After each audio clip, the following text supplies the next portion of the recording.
नमस्कार। अब bonsai style के बाद हम आते हैं कि बोनसाई को किस तरह से बनाया जाता है। उसके पहले हमने देखा था कि बोनसाई कितने तरह के स्टाइल में बनाया जा सकता है। तो ये सारे उन बोनसाई के स्टाइल के डायग्राम्स हैं, फ़ोटोज़ हैं कि ये किस तरह से बनते हैं। तो ये वाला जो है, ये जो सबसे पहले आपको बताया था कि फॉर्मल अपराइट स्टाइल, ये फर्स्ट वाला फॉर्मल अपराइट स्टाइल है। जो दूसरा है ये फॉर्मल इनफॉर्मल अपराइट स्टाइल है। इसके बाद तीसरा वाला जो है ये जो स्लांटिंग ट्रंक स्टाइल, ये सेमी कास्केड स्टाइल है। इसके बाद मतलब जब हम ये बोनसाई इस तरह से तैयार करते हैं तो ये डिफरेंट लुक जो है वो हमको इस तरह से दिखाई देता है। इसके बाद ये जो आते हैं ये कास्केड स्टाइल, ये वाला। इसके बाद जो ये ट्विन ट्रंक, ये दो ट्रंक यहाँ पर दिखाई दे रहे हैं, ये ट्विन ट्रंक स्टाइल हो गया। ये जो है ये ट्रिपल ट्रंक स्टाइल, ये इसमें 3 ट्रंक दिखाई दे रहे हैं हमको, 1 2 एंड 3। और ये जो है ये मल्टीपल ट्रंक स्टाइल, क्लम्प बोलते हैं जिसको, क्लम्प स्टाइल या मल्टीपल ट्रंक स्टाइल। इसके बाद ये जो स्टाइल है ये ग्रुप प्लांटिंग ट्रीज़, जब ग्रुप में कई बार हम लगाते हैं प्लांट्स तो ये इस तरह से लुक होता है। उसके बाद ये जो है ये रॉक गार्डन बोनसाई की रॉक के ऊपर पौधे लग रहे हैं, इस प्रकार हमको दिखाई देते हैं, ये रॉक गार्डन बोनसाई। इसके बाद ये जो है बेंजीन स्टाइल, ये। इसके बाद ये स्प्लिट ट्रंक स्टाइल, जैसे कि ट्रंक से छाल को निकाली जाती है तो इस तरह से लगता है जैसे कि ट्रंक की ही वो 2 भागों में या 3 भागों में टूटा है, स्प्लिट हुआ है, तो ये स्प्लिट ट्रंक स्टाइल।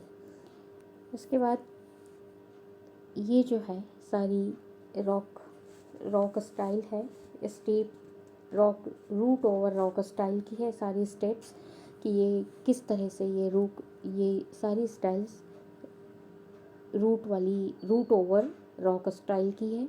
और ये जो है नीचे वाली जो ये है क्लिंगिंग टू रॉक स्टाइल, कि रॉक स्टाइल से क्लिंगिंग किस तरह से पौधे पकड़ के रखते हैं, वो ये वाली स्टाइल, ये 2 जो है नीचे वाली ये क्लिंगिंग रॉक स्टाइल है। और ये वाली रूट ओवर रॉक स्टाइल की रॉक से रूट्स इस तरह से निकलती हुई हमको दिखाई देती है। इसके बाद ये जो पिक्चर है ये बोनसाई के पॉट हैं, ये सारे ये बोनसाई के पॉट हैं और इन पॉट में मिट्टी किस तरह से डाली जा रही है और ये पौधे किस तरह से लगाए जा रहे हैं और ये लास्ट में ये इस तरह से ग्रो होते हैं।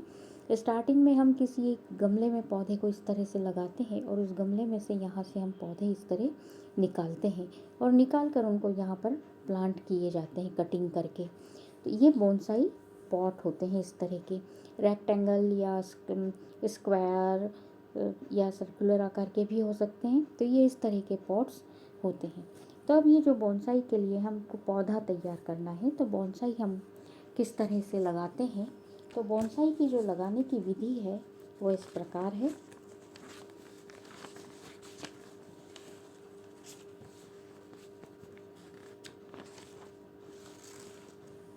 सबसे पहले बोनसाई के लिए हमको जिस पौधे को बोनसाई में तैयार करना है बोनसाई के रूप में, तो उस पौधे को उपयुक्त पौधे को गमले में उगाते हैं। फिर उसके बाहरी भाग को इस प्रकार से काट छाँट करते हैं कि उसको वांछित शैली के अनुसार हमको जिस भी शैली में, मतलब जितनी स्टाइल है हमारे पास उसमें से जिस भी स्टाइल में हमको पौधे को तैयार करना होता है उस तरह से उसको आकार दिया जाता है। इसके तुरंत बाद जड़ों की काट छाँट करते हैं और फिर वृक्ष को जो बोनसाई पात्र होते हैं उसमें रोप देते हैं। बोनसाई के लिए पौधों का चयन करने में और ऐच्छिक स्वरूप प्राप्त करने की क्षमता हो ऐसे पौधों का चयन किया जाता है जिससे कि हमको जिस स्टाइल में पौधे को लगाना होता है हम उसको वो स्टाइल दे सकें। तो ऐच्छिक स्वरूप प्राप्त करने की क्षमता हो, काफ़ी सतर्कता बरतने की ज़रूरत होती है। अब बॉन्साई के लिए हमको मिट्टी किस तरह से तैयार करनी होती है, तो सर्वप्रथम गमले के लिए मिट्टी तैयार करते हैं और मिट्टी में जल निकासी की उचित व्यवस्था, वायु और जल धारण की क्षमता अधिक होनी चाहिए। इसके लिए हम गार्डन से मिट्टी लेते हैं, उसके अंदर लीफ मोल्ड्स, पत्ती की खाद और बालू रेत बराबर मात्रा में मिलाते हैं और मिट्टी तैयार करते हैं। आर्द्र जलवायु वाले पौधों के लिए लीफ मोल्ड 50% तक मिलाई जाती है और शुष्क जलवायु वाले पौधों के लिए गार्डन सॉइल 50% तक मिलाई जाती है। इसमें लगभग 10% ईंट के छोटे छोटे टुकड़े भी मिलाए जाते हैं और ताकि जल निकासी पे प्रतिकूल प्रभाव न पड़े। चीड़ के पौधे मतलब पाइनस को लगाने के लिए 1 से 2 चम्मच चूना और 10% तक क्ले भी मिलाई जाती है। हड्डी की खाद यानी कि बोन मील धीमा उर्वरक के रूप में काम करता है, यहाँ पर उसकी भी थोड़ी मात्रा मिलाई जाती है। अब पौधे को लगा दिया जाता है इस तरह से गमले में पहले पौधे को ग्रो होने दिया जाता है नॉर्मल गमले में। जब पौधा ग्रो हो जाता है तो नए गमले में लगाने से पहले अब क्या करना होगा, हमको प्रूनिंग करनी होती, काट छाँट करनी होती है। तो नए गमले में लगाने के पूर्व पौधे को मिट्टी सहित गमले से निकाल लेते हैं। पूरी मिट्टी सहित ही हमने जिस भी गमले में पौधे को उगाया है उससे पूरा मिट्टी सहित पौधे को निकाल लेते हैं। जड़ से लगी मिट्टी को अलग करते हैं और सावधानी पूर्वक अलग करते हैं ताकि रूट हेयर्स इत्यादि टूट ना पाए और मुख्य जड़ों पर 1/3 तक मिट्टी लगी रहे। फिर लंबी और तीव्र गति से बढ़ने वाली जड़ों को काट कर छोटा कर दिया जाता है और सूखी जड़ों को उत्पत्ति स्थान से ही काट कर अलग कर दिया जाता है।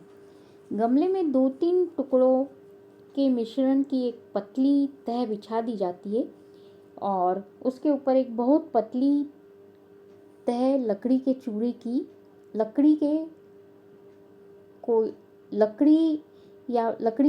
के चूरे की तह बिछा देते हैं। इसके बाद तैयार मृदा मिश्रण गमले के 3/4 भाग तक भर देते हैं और गमला मतलब जो बोनसाई गमले हम तैयार करें हैं उस बोनसाई गमले में जो मिश्रण हमने मिट्टी, बालू रेत और लीफ मोल्ड से मिलाकर जो मिश्रण तैयार किया था उस मिश्रण को भर देते हैं और उस मिश्रण के ऊपर ये लकड़ी के कोयले की चूरा बिछा देते हैं। कभी उसमें ईंट का छोटे छोटे से टुकड़े भी मिला दिए जाते हैं, चूना, ये डिपेंड करता है पौधे हम किस तरह का पौधा लगा रहे हैं। तो ये सारी चीज़ें उसके अंदर मिलाने के बाद फिर कटाई किया गया जो पौधा है वो गमले में रोप दिया जाता है। पौधे को सही दिशा देते हुए गमले में मिश्रण ऊपर तक भर देते हैं और 2-3 सप्ताह के बाद पौधे को अर्ध छाया में मतलब थोड़ी छाया में रखा जाता है ताकि जड़ें अच्छे से स्थापित हो जाए। अब बारी आती है कि पौधा जब स्थापित हो जाता है, थोड़ा ग्रो होने लग जाता है, उसके बाद बारी आती है कि पौधे को हम आकार देते हैं बोनसाई के रूप में। हमको किस तरह का आकार देना होता है, किस स्टाइल में उसको लगाना होता है, हमको तैयार करना होता है। तो उस स्टाइल के हिसाब से इसमें हम कटाई छटाई के बाद बोनसाई को एक आकार प्रदान करने का एक मुख्य उद्देश्य होता है और ये आकार देने में हमको काफ़ी साल भी लग सकते हैं। कई सालों के बाद ये जो है ये पौधा आकार लेता है। उसके बाद जब पौधा लगा देते हैं हम तो बोनसाई जब वो स्थापित हो जाता है, धीरे धीरे ग्रो होने लगता है, तो बोनसाई पौधे के ऊपर सिंचाई का विशेष ध्यान रखना होता है। इसमें हल्की सी सिंचाई प्रतिदिन करनी चाहिए। आमतौर पर इन पौधों को अधिक खाद देने की आवश्यकता नहीं होती है, पर खाद का प्रभाव इन पर धीरे धीरे और कम होना चाहिए। इसलिए सभी आवश्यक तत्वों की मात्रा अकार्बनिक खाद के रूप में दी जाती है, जिससे पौधे अपने जीवन के कार्य तो कर सकें लेकिन वृद्धि इनमें बहुत कम से कम हो। जापान में खाद की गोलियों का उपयोग किया जाता है, खाद के रूप में गोलियों का उपयोग किया जाता है जो कि सोयाबीन या मूंगफली की बनी होती है, जिसे गमलों की ऊपरी सतह पर रख दिया जाता है। गमला बदलने की आवश्यकता पौधे की जाति और उसकी आयु पर निर्भर करती है। आर्द्र जलवायु में 3 से 4 साल बाद, शुष्क जलवायु में 4 से 6 वर्ष के बाद और तीव्र गति से बढ़ने वाले पौधों में गमला प्रतिवर्ष बदलना पड़ता है। मतलब बोनसाई गमले में पौधा जब स्थापित हो जाता है और ग्रो होने लगता है तो उसके बाद हम उसको एक डेफिनेट आकार स्टाइल में उसको आकार देते हैं। उसके बाद हमको जो पौधों को उनके समय के अनुसार, उनकी जलवायु के अनुसार गमला हमको पॉट जो है वो बदलना पड़ता है। प्रतिकूल वातावरणीय दशाओं से बचाने के लिए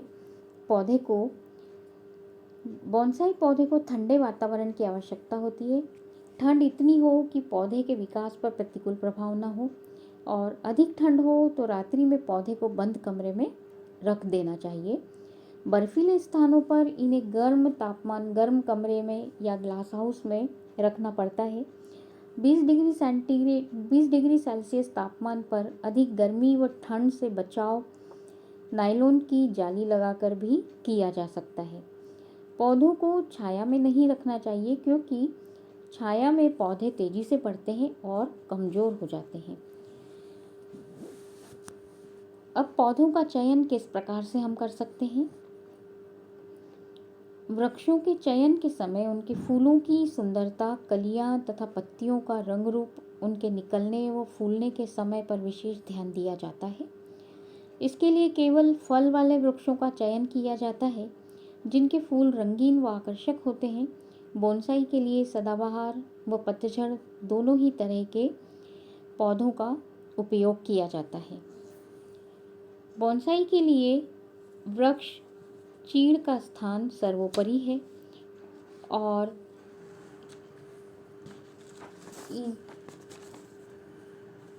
ईज़ोस्प्रूस भी है, और ये दोनों एवरग्रीन प्लांट हैं। भारत में मतलब ये जो चीड़ और ईज़ोस्प्रूस ये मुख्य रूप से एवरग्रीन प्लांट हैं ये, और मुख्य रूप से बोनसाई के रूप में लगाए जाते हैं। भारत में बोनसाई के लिए जो उपयुक्त वृक्ष हैं उनकी ये जो लिस्ट दे रखी है, तो जो अनार, अमलताश, आंवला, बरगद, नीम, आम, अमरूद, गूलर, सिल्वर ओक, कुछ एवरग्रीन प्लांट्स हैं जैसे पाइनस है, कैज़्यूराइना है, जूनिपेरस है, ऑरुकेरिया है, लीची है। इस तरह से ये कुछ एवरग्रीन प्लांट्स हैं जो भारत में स्पेशली बोनसाई में लगाए जाते हैं। पतझड़ में जैसे फाइकस बेंगालियनसिस, सिनेमोमम, डायोस्पायरस, कैलिस्ट्रोमन लैंसियोलेटस, इस तरह के प्लांट भी लगाए जाते हैं। और हर एक प्लांट को एक निश्चित स्टाइल में ही हम लगा सकते हैं। कुछ प्लांट्स के लिए जैसे कुछ स्टाइल फिक्स होती हैं कि उनको उस स्टाइल में ही ज़्यादातर लगाया जाता है। तो जैसे कुछ पौधे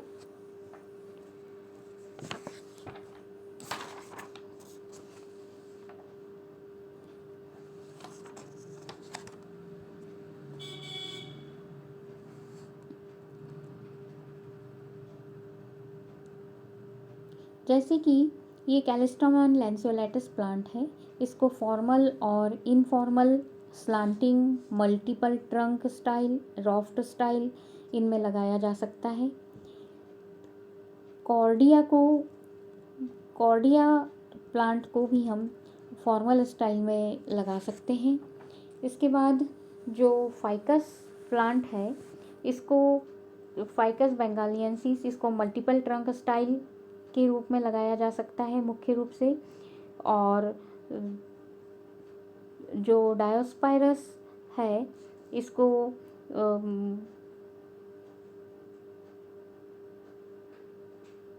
भी formal style, upright, informal upright style में लगाया जा सकता है। कुछ फाइकस की स्पीसीज़ हैं जिनको रॉफ्ट स्टाइल में लगाया जा सकता है। और कुछ जो जैसे जो जूनिपेरस है, इसको मुख्य रूप से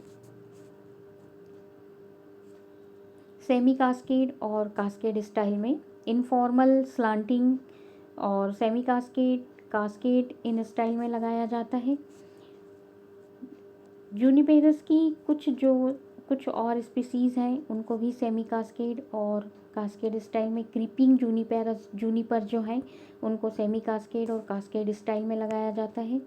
मालपीजिया, इसको इनफॉर्मल ब्रूम या क्लम्प स्टाइल में लगाया जा सकता है। फिर प्यूनिका ग्रैंटम पोम ग्रांट जो है उसको मल्टीपल ट्रंक स्टाइल में, फॉर्मल, इनफॉर्मल और मल्टीपल ट्रंक स्टाइल में लगाया जा सकता है। इस तरह से हम कई सारे पौधों, उनको पर्टिकुलर किसी एक स्टाइल के लिए वो फिक्स अच्छा बोनसाई देते हैं, तो उनको उस तरह से लगाया जा सकता है। जैसे सैलिक्स बेबीलोनिका, इसको हैंगिंग लीव्स के कारण, इसकी लीव्स हैंगिंग लीव्स और चमकीली लीव्स होती तो अट्रैक्टिव बोनसाई बनता है इससे, तो इसको वीपिंग ब्रांच स्टाइल में लगाया जाता है। तो इस तरह से बोनसाई हम घरों में या बगीचों में लगा सकते हैं वहाँ की सुंदरता को बढ़ाने के लिए। धन्यवाद।